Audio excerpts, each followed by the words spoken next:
Hi, my name is Jennifer Kunzman, and today we're going to talk about the structures of the skull. And I have two models today to use. I have a bigger model with bigger structures, and I also have our smaller model that came in our model kit. I also would like to show you the sheet that I'm going to go by right here.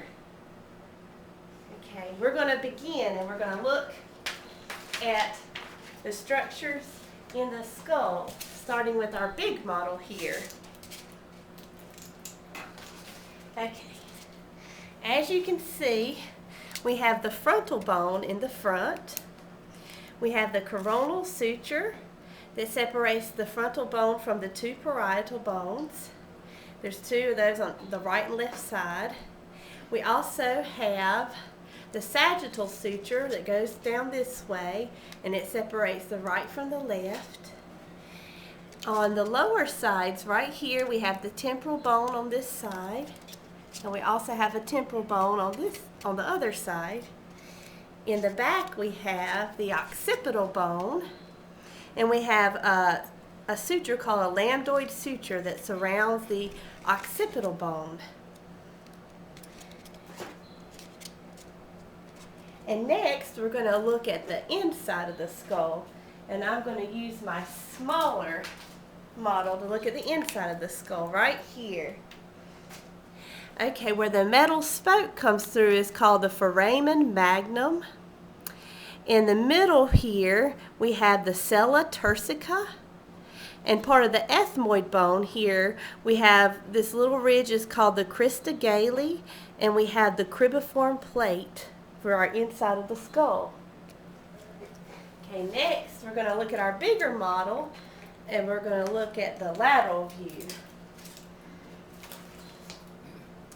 Alright, from the lateral view on the side, again we have the parietal bone up here, we have the temporal bone right here, and above the temporal bone we have the squamous suture, we have the sphenoid bone in front of the temporal bone, and in front of that one we have the ethmoid bone.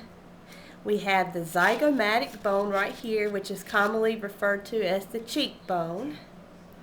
We have the external auditory meatus right here. And on our smaller model, you can see the mastoid process right here. And then we also have this pointy part is called the styloid process. And going back to our larger model, we're going to look at the mandibular bone. Right in this area is the coronoid mandibular process, and the 90-degree arch ear is called the mandibular ramus. And we can also see part of the maxilla right in here, and the mental foramen right here near the chin.